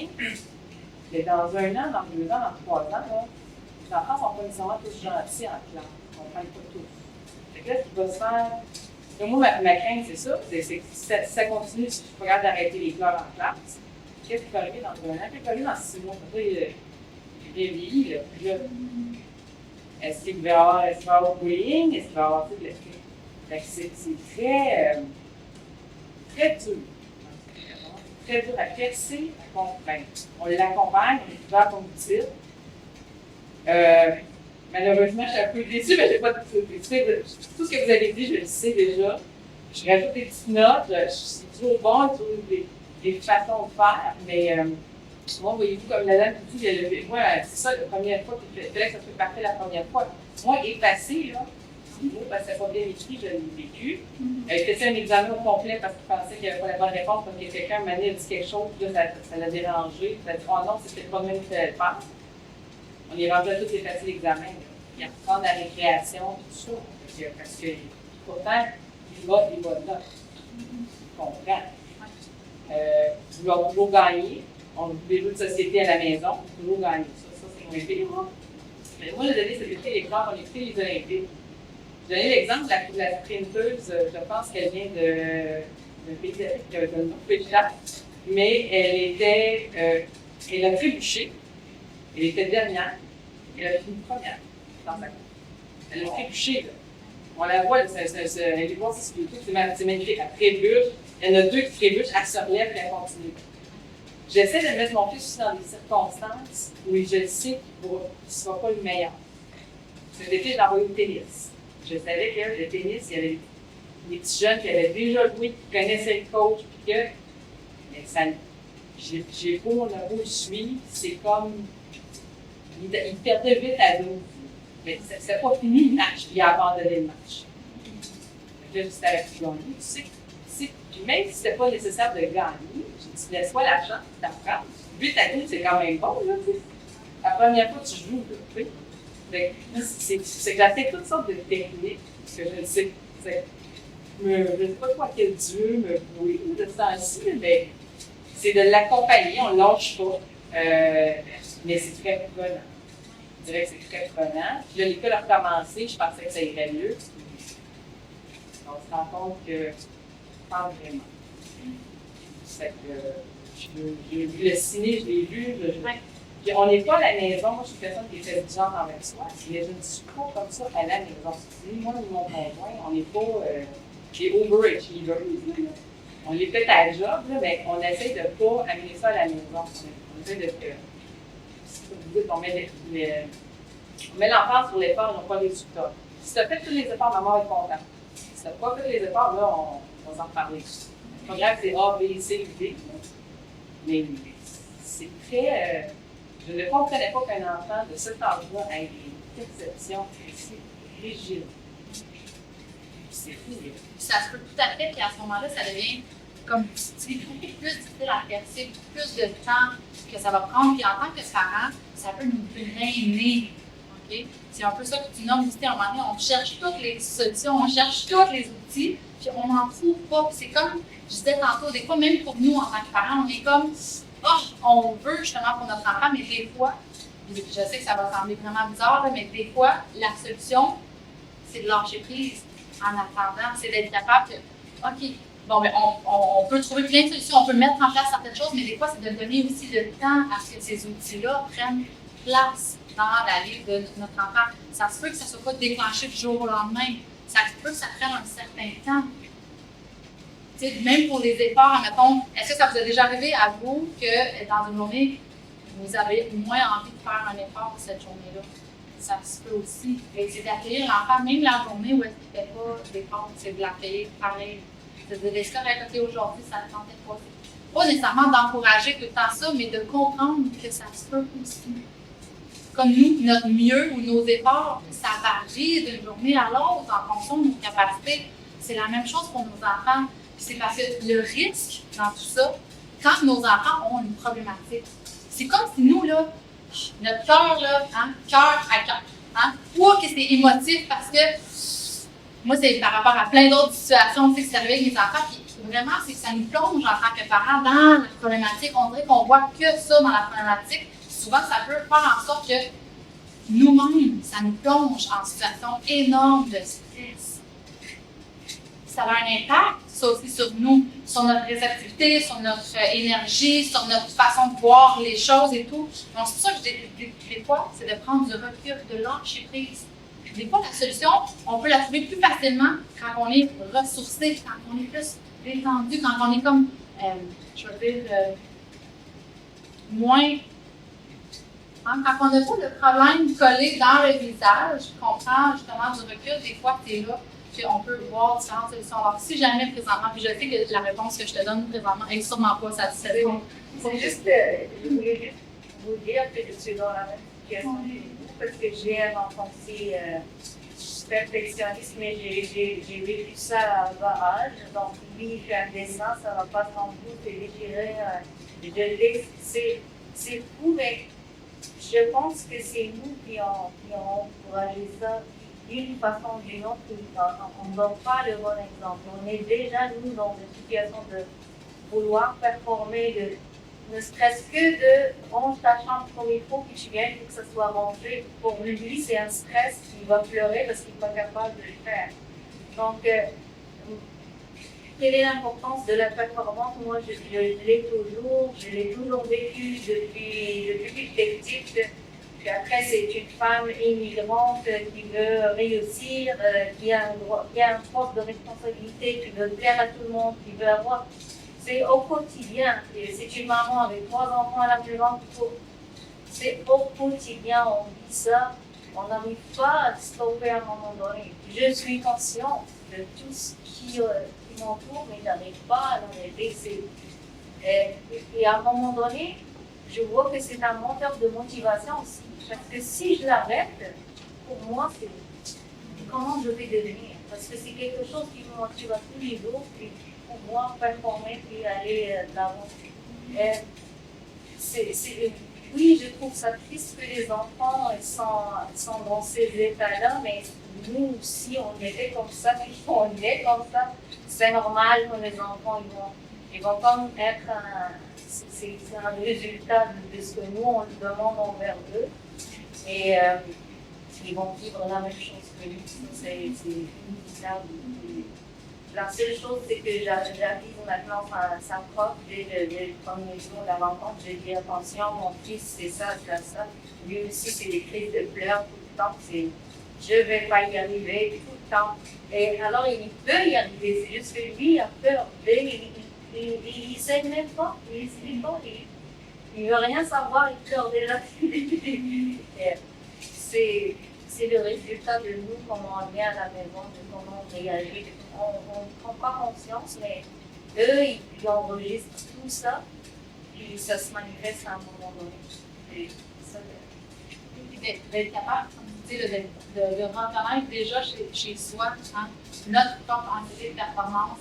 Je trouve que j'ai mis la main levée. D'être capable justement de le reconnaître chez notre enfant, mais de dire, OK, comme on peut l'aider, mais à une mesure que nous aussi, on s'aide. C'est important en tant que parents de s'outiller pour nous, premièrement aussi, parce qu'après ces outils-là, mais l'enfant, même si on lui dit, c'est les actions qui parlent. Donc, si nous, on est capable de transformer certaines choses dans nos habitudes à nous, c'est-à-dire que si une journée qu'on est malade ou qu'on ne se sent pas bien, bien qu'on se donne le droit de rien faire cette journée-là. On se donne-tu le droit de rien faire? Puis de dire, ben aujourd'hui, j'ai fait un effort à 50% puis c'est correct. Ben oui, c'est correct. Ça dépend vraiment de notre perception. Quand on se donne ce droit-là, on le donne automatiquement à l'enfant. On le donne aux autres autour quand on se le permet à soi. Donc, tu sais, c'est pas quelque chose qui va magiquement disparaître malheureusement du jour au lendemain. Le processus d'en prendre conscience, de voir comment ça se manifeste, c'est quoi les déclencheurs, c'est tout un processus qui mène une journée à la fois. Puis en tant qu'adulte, vous l'avez vu, si vous le vivez vous-même, bien, est-ce qu'on est dans la performance d'essayer que notre enfant à 7 ans ou à 8 ans n'en ait plus de problème par rapport à ça? Ça se peut que ça soit quelque chose qui dure dans le temps, puis qu'on soit juste devoir l'accompagner, puis que oui, peut-être que ça va venir avec des problèmes d'intimidation. Ça, c'est notre propre peur. Il faut l'accueillir, ça. Accueillir cette peur-là de dire, hey, si mon enfant, là, il a telle problématique, peu importe, okay. On n'a tellement pas envie qu'il souffre. Hein? On n'a pas envie qu'il souffre. Et pourtant, ben, la souffrance, ça fait partie aussi, le changement, tout. Quand on souffre, quand il y a quelque chose qu'on peut vivre, bien souvent, on peut apprendre des choses. C'est une situation d'apprentissage, on peut grandir de ça. Donc, c'est de voir aussi comment est-ce qu'on perçoit ça. Parce que même à vouloir à tout prix essayer d'aider notre enfant, l'important, c'est de ne pas s'épuiser, nous, en tant que parents. Parce que ça, c'est le risque. Parce que oui, on peut s'épuiser en tant que parent par rapport à une problématique de quelqu'un d'autre dans notre entourage. Et donc, c'est comme dans le masque, hein, dans l'avion. Nous en premier, ensuite l'autre. Même pour nos enfants, c'est la même chose. Okay? Fait que souvent, c'est juste d'accueillir, de dire oui, dans 2 ans, on ne sait pas. OK? On ne sait pas ce qui va se passer. Aujourd'hui, je fais du mieux que je peux. Puis de se valoriser dans notre rôle de parent. De dire, c'est pas nécessairement notre faute, dans le sens que oui, peut-être qu'on a une part de responsabilité, mais c'est pas de se taper sa tête parce que c'est de notre faute que notre enfant est comme ça. Au contraire, OK? Ça vient de quelque part, on en prend conscience maintenant, on fait du mieux qu'on peut pour gérer la problématique. OK? Une journée à la fois. Autant pour nous, pour être dans la bienveillance, autant pour les enfants. Mais c'est la société aussi qui n'aide pas. On est dans une société où il faut le résultat, c'est ça qui est pas dans ces... Exact. Et c'est ça qui est souvent le plus défi, l'environnement autour de nous, dans lequel on est.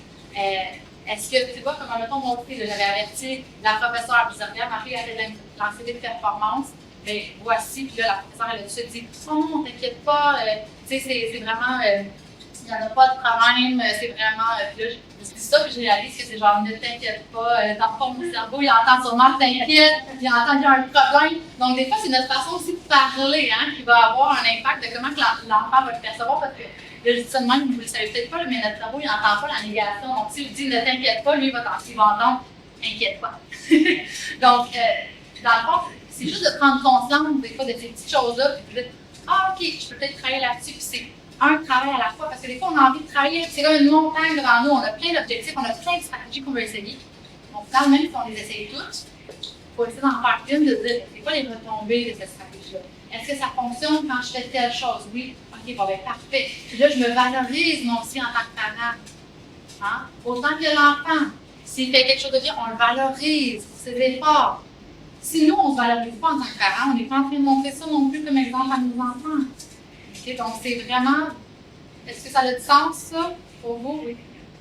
Ça a du sens? Parfait. Je vais aller avec Madame Ingrid en cours. Mais en fait, 2 choses. Moi, j'ai une petite fille qui, elle, ça se manifestait le soir. Insomnie, mal de ventre. Puis là, on s'est rendu à l'exposé médical tellement qu'elle avait eu mal au ventre. À chercher c'était quoi le problème. En première année. Mais je suis tout à fait d'accord avec vous parce que quand j'ai consulté en psycho, on a fait des séances de psycho pour finalement se rendre compte que, premièrement, le stress est contagieux. C'était entre autres mon stress que je transmettais à mon enfant sans le vouloir. Tout à fait. C'est conscience de tout ça. Mais c'est qu'on était en recherche de solutions. Donc, le mal de ventre prenait beaucoup de place. Probablement, c'est comme un peu les peurs, les comportements, c'était ça qui prenait toute la place. Donc, t'as mal au ventre, ok, ben, t'as mal au ventre. Qu'est-ce qui s'est passé aujourd'hui? Qu'est-ce que t'as mangé? On va penser, Donc là, ça devenait qu'on parlait que de mal de ventre parce qu'on voulait aider. C'était toutes les bonnes intentions qu'on avait. Mais en point, ça a été de dire, quand on a fait le côté médical, il n'y avait rien. Puis on a dit, bon, finalement, c'est psychologique, on est arrivé en séquence de performance, etc. Mais là, c'était de dire, là, le soir, quand elle avait mal au ventre, au lieu d'aller m'asseoir, essayer de puis de qu'est-ce que tu as fait, on en parle, on gratte le beau. Mais là, ça veut dire, mal au ventre. C'est ça, mal au ventre. T'as-tu déjà eu mal au ventre avant? Oui. Ça a-tu passé? Oui. Bon, ben, c'est ça.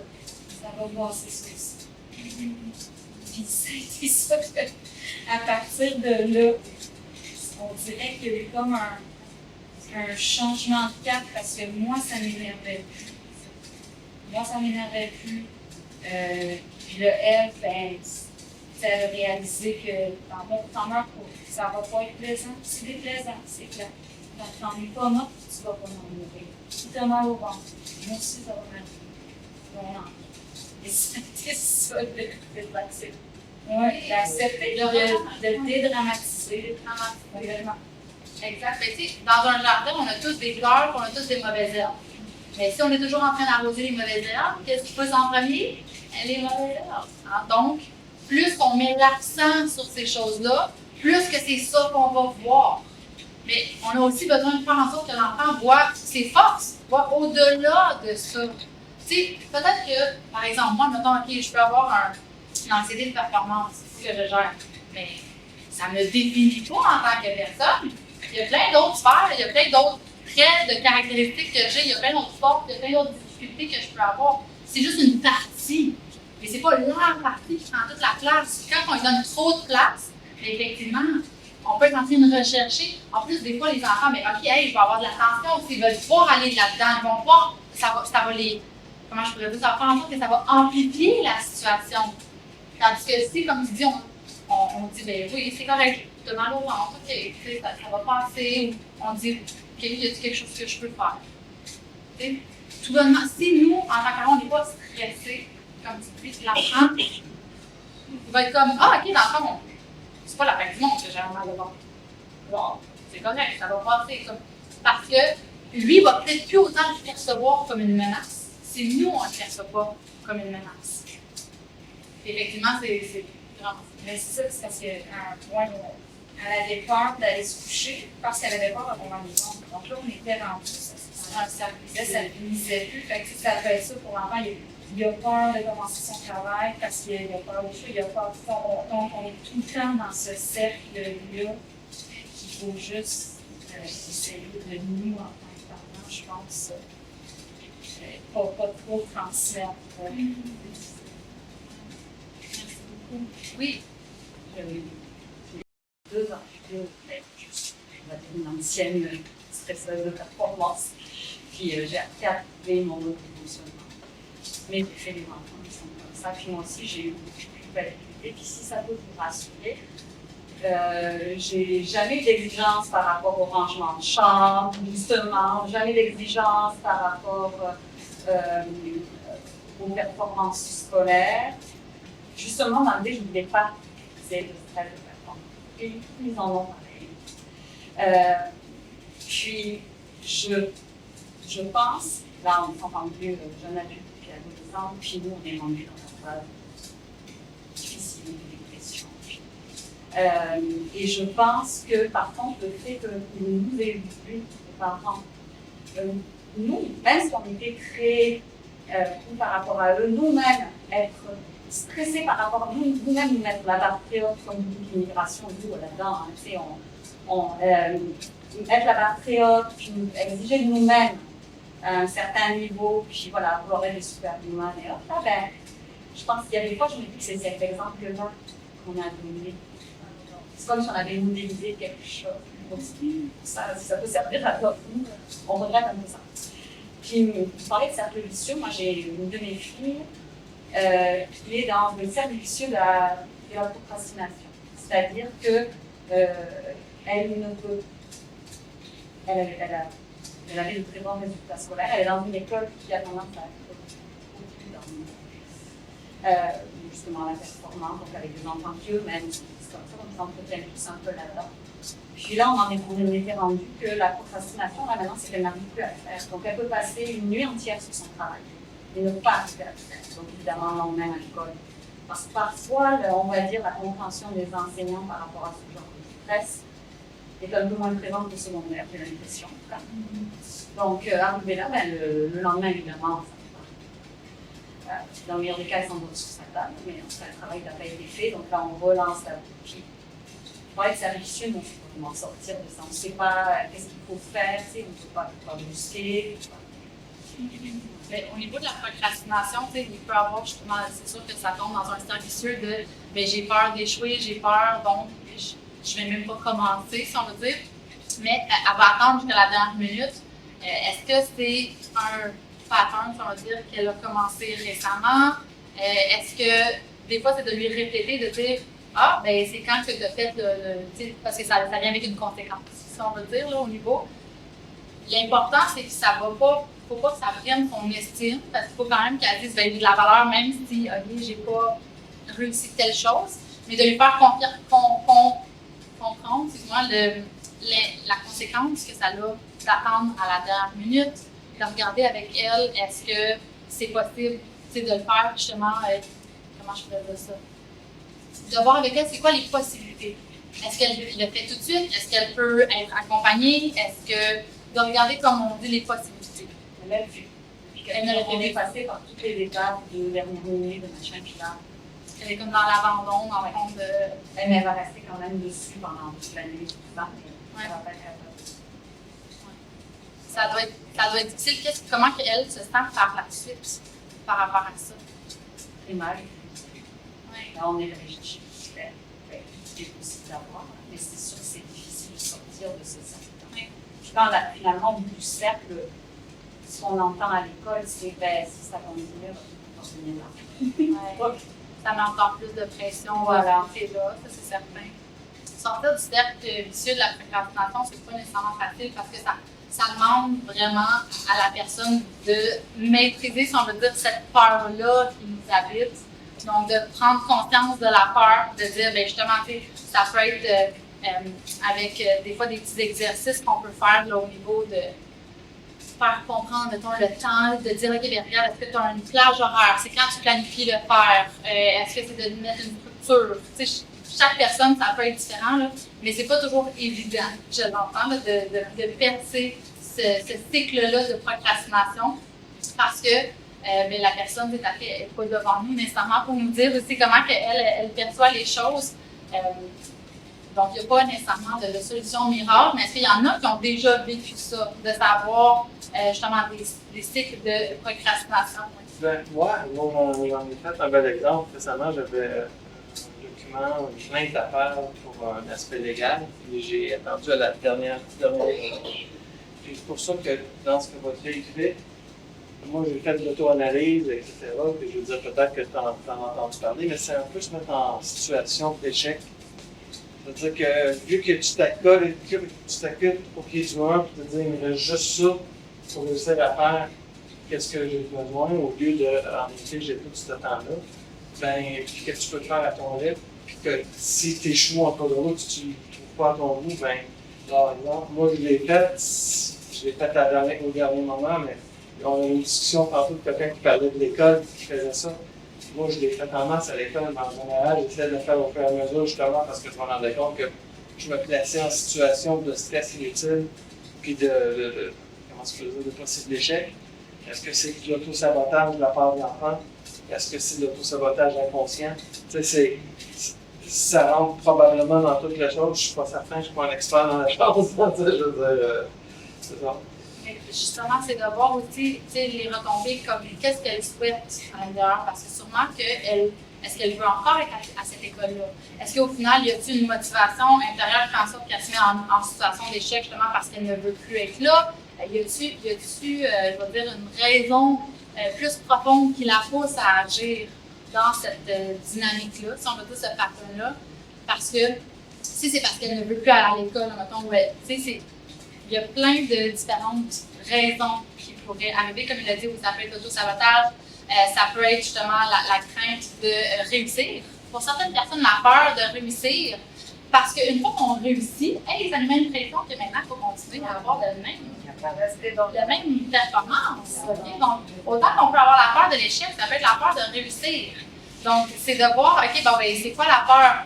De lui dire, OK, dans ton travail, c'est de peut-être, si on veut être plus impliqué avec l'enfant, mettons, de faire un suivi avec l'enfant, de dire, c'est quand tu planifies de faire, est-ce que de se donner une plage horaire, de dire, OK, regarde, je le fais, tel moment, j'en fais 3 heures, puis après, j'arrête, puis après, je vais recommencer un autre 3 heures, parce que quand on le met dans l'horaire, c'est beaucoup plus facile que si on n'a plus rien dans l'horaire, puis on est comme, ah non, mais là, j'ai le temps d'écouter la télévision, puis j'ai le temps de planer sur Facebook, puis j'ai le temps d'appeler une personne, puis est-ce que c'est parce que c'est par inattention ou par auto-sabotage, mais inconscient, que oups, hey, là, je suis rentrée dans 2 minutes, et hey, là, c'est vrai, là, c'est demain, là. Parce qu'elle finit par le faire. Donc, c'est juste qu'elle n'a pas le temps suffisamment pour être capable d'arriver parce qu'elle est tellement en situation de stress que sa performance va diminuer.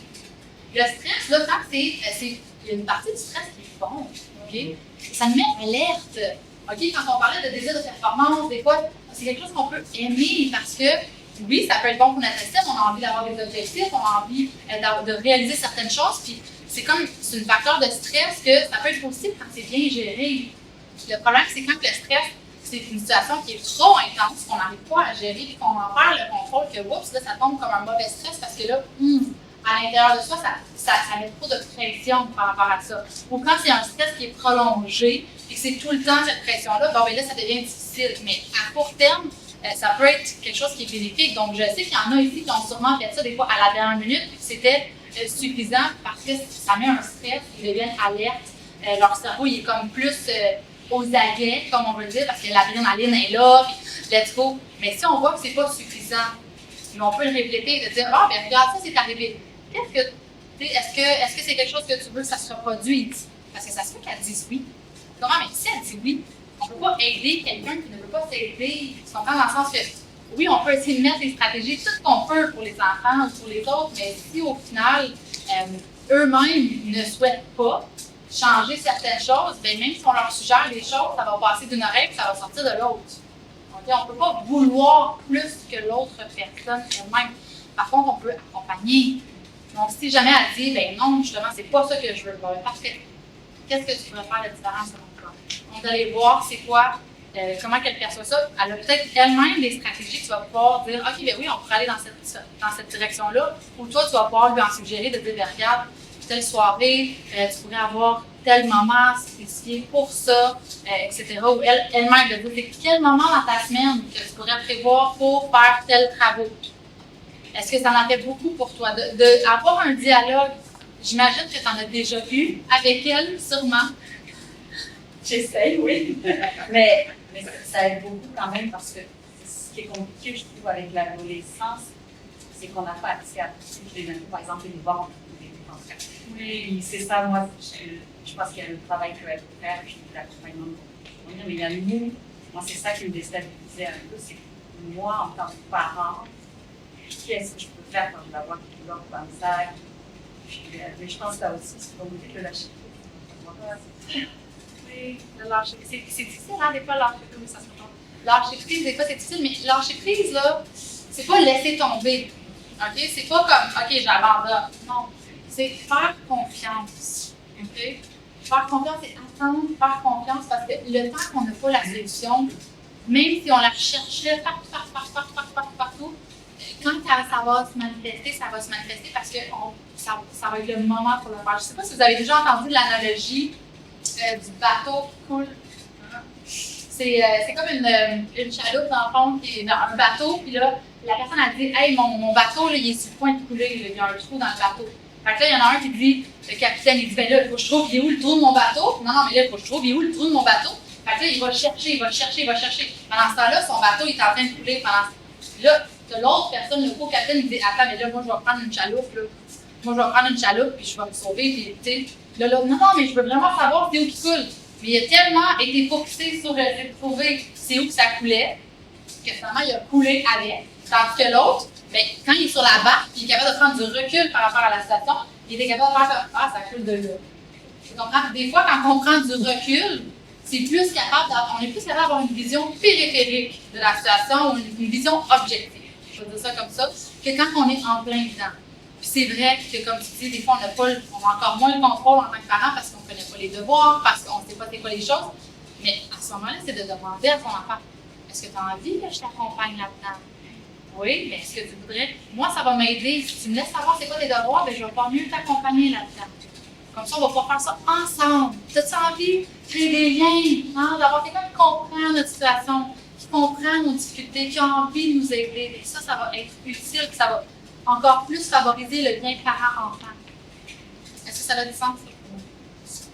Oui, tu avais la même. Je voulais juste demander si vous avez essayé qu'elle fasse des devoirs avec une amie. Oui. Oui, ça n'a pas marché non plus. Nous, ben, j'ai remarqué que ma fille, elle procrastinait aussi. Et à un moment donné, elle a commencé à faire ses devoirs sur Teams avec une amie. Ça a marché. Et elle fait ses devoirs, elle aime ça. Elle aime ça. À certaines fois. Mais ça, parce que nous, en tant que parents, on essaie de dire, on essaie d'être avec là, mais souvent, on ne parle pas les mêmes langages. Même si on pense qu'on connaît mieux les sujets, comme les mathématiques, le français ou quoi que ce soit, on ne parle pas de la même façon que l'autre. Je pense que ça aidait à un moment, mais l'effet comparaison, c'est différent. Il faut le faire avec un ami qui est moins stressé que toi. Oui. Oui, Oui, puis justement, des fois, si, par exemple, les devoirs, c'est quelque chose qui n'est pas motivant ou quelque chose, mais là, on peut demander, bon, ben, qu'est-ce qui pourrait t'aider à te motiver pour faire ça? Puis avoir des contacts sociaux, on l'a vu avec la pandémie, à quel point ça nous manque. OK? Bien, des fois, c'est ça aussi. Des fois, c'est de dire, OK, bon, ben, c'est quoi le petit quelque chose qui va nous motiver à être capable d'agir, que ça va nous donner le goût de le faire, pas par peur, mais par amour, par désir.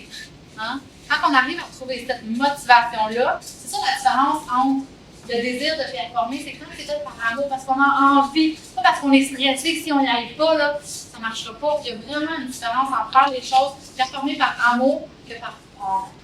Parce que ça peut être bien de performer, mais quand ça devient un élément qui est stressant pour nous, qui est lourd, qui met une pression, quand on a l'impression qu'il faut qu'on soit parfait pour être aimé, ça met une grosse pression à l'intérieur de soi. Est-ce que, là, je vois que le temps il passe, est-ce qu'on a encore le temps pour une ou deux interventions? Il y en a d'autres qui veulent partager. Ou qui ont des questions? Je voulais juste rajouter que c'est par prise de conscience, parce que des fois, quand on fait là-dedans, moi je parle de mon expérience, même mon mari me dit que tu es trop stressée, lâche prise, mais non. Les enfants, maman, t'es stressée. Non. Moi, je ne voulais pas accepter ça, je ne voulais pas. J'étais là-dedans à fond. Mais à un moment donné, quand j'ai pris conscience que oui, ça affecte plein de monde autour de moi, il n'y a pas juste un qui me l'a dit, là, j'ai commencé à réfléchir et à penser que non, il y a quelque chose à faire. Là il faut que j'agisse. Et comment, dans mon cas, là, j'ai changé de poste. Parce que c'est mon travail qui me faisait trop de stress, trop la gestion de beaucoup de monde. Là, j'étais responsable sur plusieurs personnes à un moment donné. Et là, c'est fini. Je ne fais plus ce job-là. Je ne veux plus être responsable sur plusieurs personnes. Je me retire. Je suis dans un autre domaine maintenant où dans la performance toujours. Je cherche toujours performance, mais moins pire qu'avant. Parce que déjà, je ne dormais pas bien. J'ai toujours des choses. Ah, la décision que j'ai prise, c'était la bonne.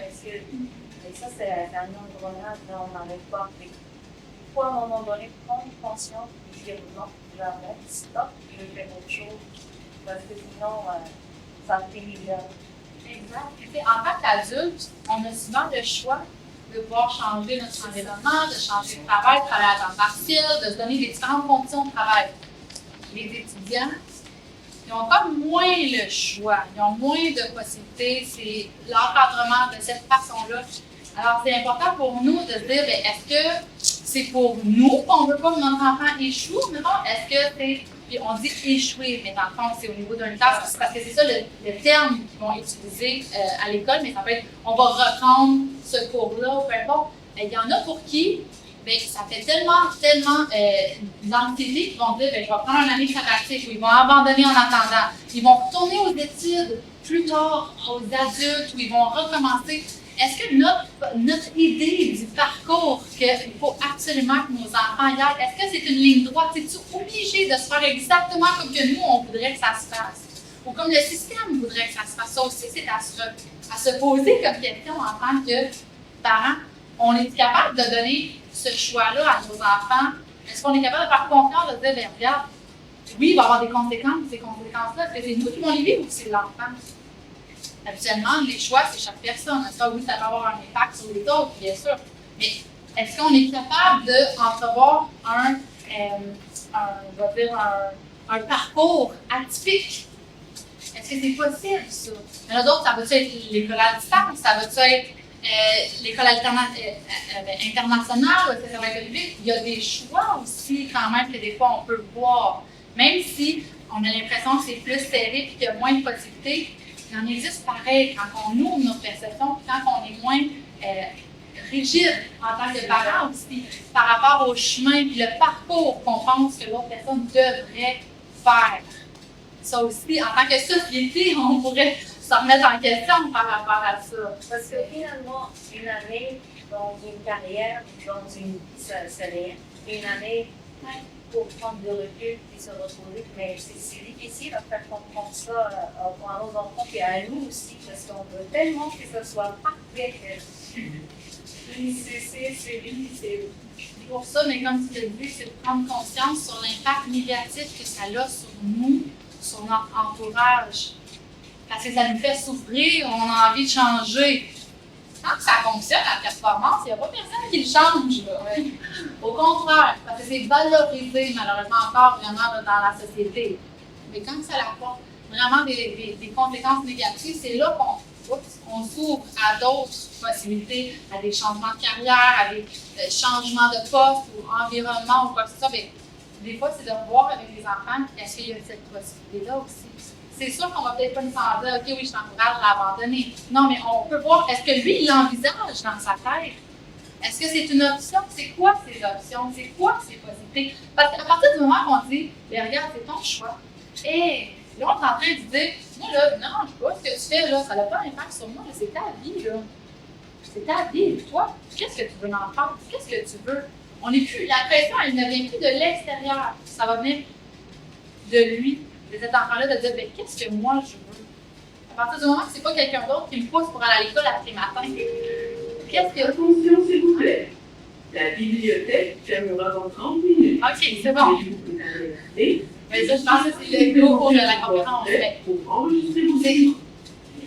L'anxiété de performance, c'est aussi une peur de société. Okay? C'est pas pour rien qu'il y en a autant qui en souffrent. C'est les facteurs externes, comme je dis. Oui, on a nos facteurs génétiques, on a nos petits désirs de performance, de vouloir être parfait, de vouloir performer. Mais on a aussi l'environnement, des fois, qui peut nous aider ou nous nuire. Donc, c'est à prendre en considération dans un contexte. C'est pas quelque chose, comme tu dis, qui va se régler du jour au lendemain. Les prises de conscience, ça se fait à chaque fois que vous participez à une conférence comme ça, vous allez chercher des outils. Ah, une autre prise de conscience, ou une autre prise de conscience. Un plus petit pas possible, hein, le PPPP, le plus petit pas possible vers l'objectif de faire en sorte que ça ne va pas dominer la vie. Et pour ça, ben, c'est justement de ne pas regarder que le problème, mais d'être capable aussi de regarder toutes les belles choses qu'il y a autant chez nous que chez les enfants. Donc, de mettre en place les facteurs de protection avec les 7 astuces que j'ai montrées tantôt, de prendre ça pour décrocher, pour s'amuser, ça aussi, ça l'aide. Okay? Ça permet de, justement, pas être juste focusé sur cette difficulté-là qu'on peut vivre, parce que vous êtes les preuves que même si on peut le vivre, on peut être fonctionnel, puis des fois, on ne l'a pas réglé à cet état. Des fois, on l'a réglé un peu plus tard, mais on en devient conscient et que ça devient pas... ça devient un moment donné plus facile à être capable d'apprivoiser. Autant chez nous, quand ça devient chez nous, mais on peut mieux accompagner les autres autour de nous. Donc voilà, merci beaucoup d'avoir assisté à la conférence.